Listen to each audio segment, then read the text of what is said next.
Hello and welcome. This is Japan, and we have a NXT review for the 15th of July. It's a pretty loaded show coming off of Evolution and Great American Bash, but yet it kind of still felt disjointed. And when you kind of go over it like piece by piece, you'll kind of see why. But we started off the show with Jace talking about how she's going to win the TNA title and have a double champ, which is a very interesting thing. I really do want to see how they play this out because if they aren't going to have like a disqualification, then it definitely should be Marsha that wins both, right? Because she's way better talented than Jace, and this would really be better for NXT. But I don't know. We've seen crazy stuff happen, so I'm not really sure. But then Marsha came down and started talking to her, and then it ended with Soul and pretty much everybody setting up a six-women tag match at the end of the show. It's a pretty good show start. I'll put it up in A. I still don't really like Jace on the mic as much. I think she kind of struggles a little bit out there, and compared to some of the other people, it hasn't been natural for her being there so long. It's more noticeable than other people because she should have that down pat. That should be one of the things that she could have got done. Then we got a men's six-man tag match. It was the Dark State versus Trick, Joe Hendry, and Mike Santana.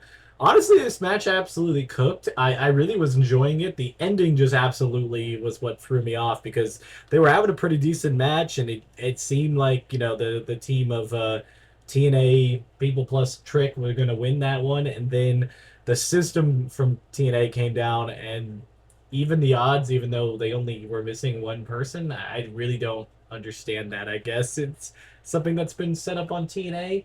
I'm not really sure, but I feel like that really set this match up to not get as high as it should have been. I'll put it in B because it was entertaining and it furthered storyline around, but I really just thought that ending was kind of stupid. Then another match that came up was actually really excited to see was Callie Armstrong versus Carmen Petrovich for the Evolve title. I was like, they're going to do an Evolve title match on NXT. I'm like, this is awesome. Sadly, it was just a vessel for Jordan Grace to beat the crap out of both of them. I guess it's fine because it set that up, but it just really didn't make a lot of sense. Like, why would Jordan Grace, who's been a babyface most of his time, go down there and just beat up two randos to her? Like, it just wasn't what they should have done. They could have done something different or had her go after somebody because she thought it was Blake Monroe or something. I really don't know. I don't know. It kind of felt bad that this didn't really get much of a thing. The little that we did see, I thought was, decent. I'll put it in C. I really think we could have got a better match, but I feel like this is just the ending of it. Then we got a little vignette of Blake Monroe talking about that she's inviting Jordan Grace to be front row for her match next week, which we ended up finding out is going to go against Rin Sinclair. Now, I'm going to have probably a video on it, but Rin Sinclair is completely underrated. Everybody that they've called up here has had matches with her. That's got to say something to what WWE sees in Ren, that like they can have her go against these people and make them better and show off what they can do. It's an interesting thing to have in your repertoire to be able to just work good people, and I think that's a cool thing. The whole Blake Monroe Jordan Grace feud I think is pretty good. It should get them a pretty solid match before maybe being the number one contender for the title. So I'm cool. I'm vibing with all this. So I'll put it up in A. It could also possibly be S tier, but I'm still a little unsure about it all. Next up, we had the family basically ending here. I'm actually happy. I'm not a big fan of this faction at all.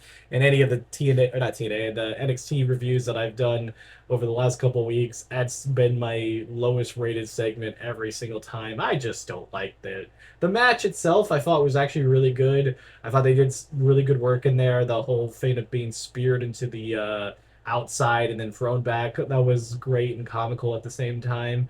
The match itself was very competent, and I just like I liked it. I'll put it up in B. I think it was definitely better than the six man.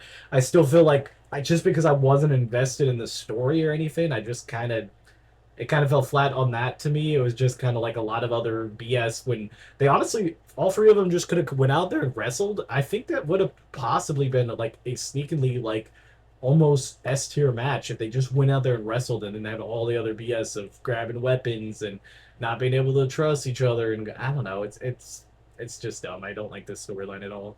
Then we got into backstage with Lash Legend saying that she's got next, and Jada Parker being like, "No, it's me." Well, honestly, it should be Lash. She had such a great battle royal run and all that. I think she should definitely be put up there on a pedestal to do something with that.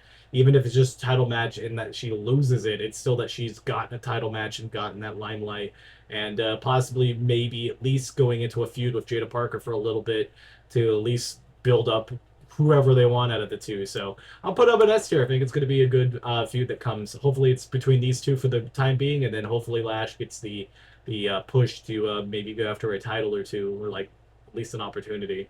Next up, we had a whole segment with Briggs coming down there saying that like he would have done anything to win, and that he would have beaten Obafemi if it was him that in there because he would have beat him even if he didn't care about the honor of it.